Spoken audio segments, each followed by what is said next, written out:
with a little personal anecdote. So I'm a senior in high school. I just applied to Elon, and it's Christmas time. I'm sitting at the dinner table, and my mom, just being a typical mom, was talking to my cousin. He's a junior at American University at the time. And she goes, okay, well, John, so tell us, what's the secret to success in college?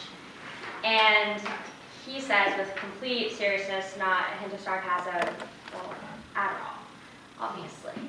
And my mom is like, haha, very funny, and obviously I didn't take it very seriously at the time either. I was like, okay, obviously he doesn't even have a prescription for Adderall, so.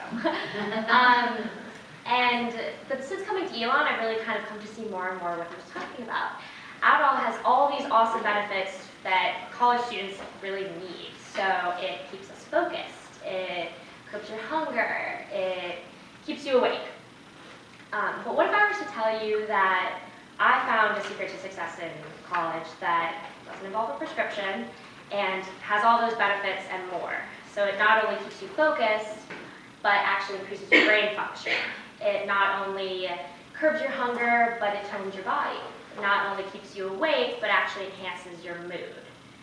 Who of you would want to do this other thing? Raise your hand. Okay, well, I'm here to talk to you all about why you should practice yoga. So yoga is my secret to success in college. Now, yoga has all these benefits. I have a handout. I'm not going to be able to talk about them all because there's like a million, so you guys could just split it in half. Just pass that around. And I'm also not going to refer to all the studies because there are a million different studies about yoga and about the scientific benefits of yoga. So if you want to reference them on the back, a couple of the studies are listed, but I can also provide you with information afterward if you need it. So I'm going to start with another question for everyone. So how many of you, just raise your hands, if you've practiced yoga previously, like routinely, or if you're currently practicing yoga? Okay. Well, up until last spring, I was a member of the group of you that didn't raise your hands.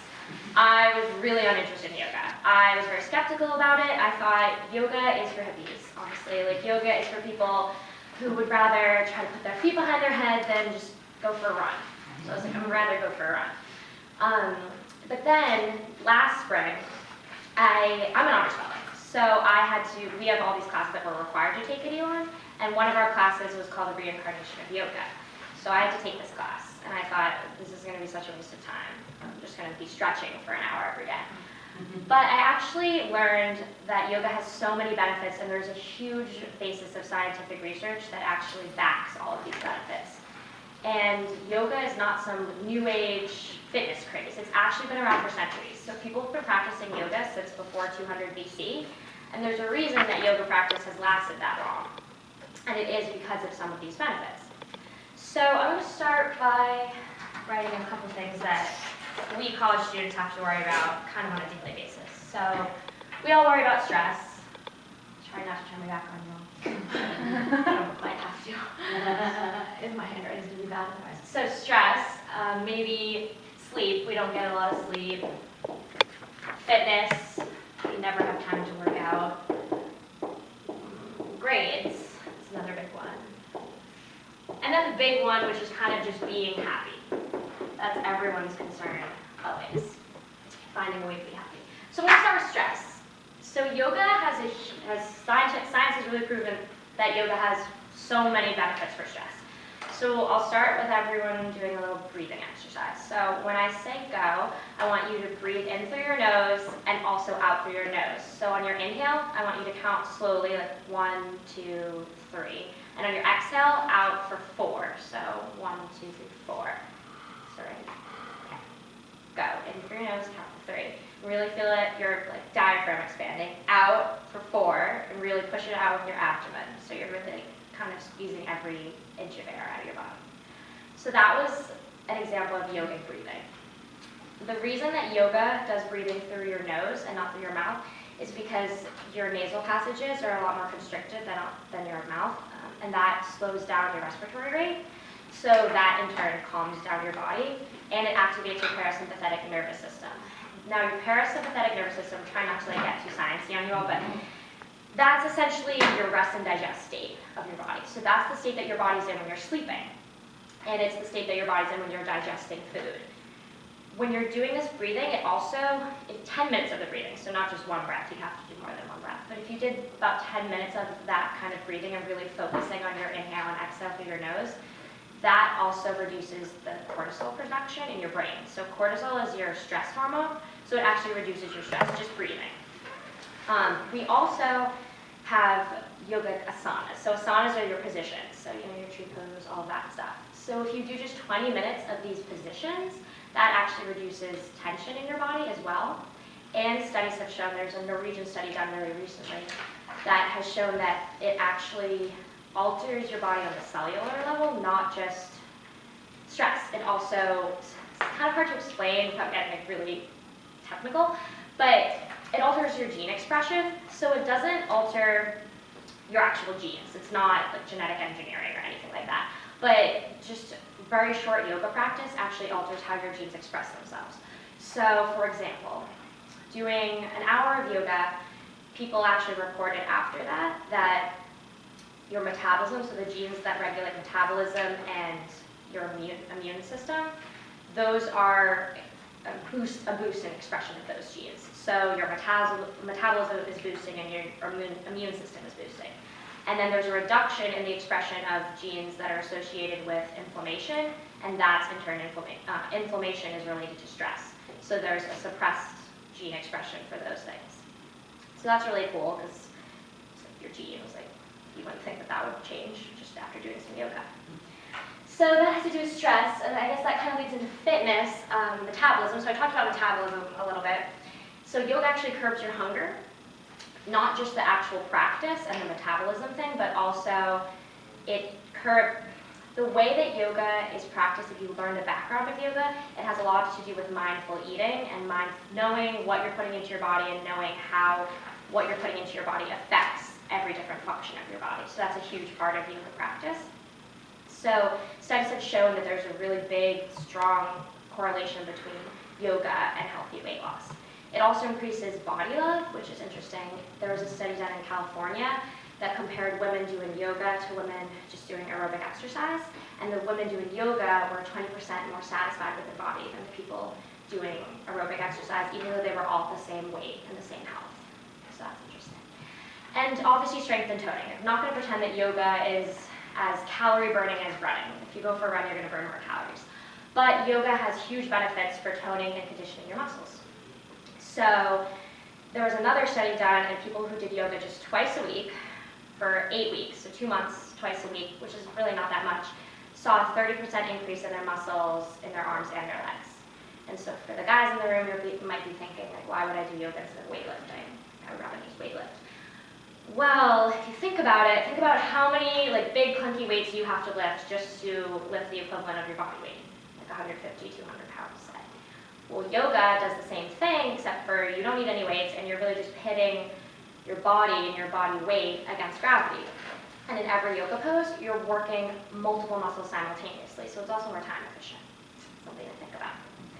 So that's fitness. We can talk about sleep a little bit. There's some studies have shown that yoga actually increases the depth of your sleep, so your time in REM sleep, as well as decreases the time that it takes for you to fall asleep, which is always an issue. I always have so much trouble falling asleep.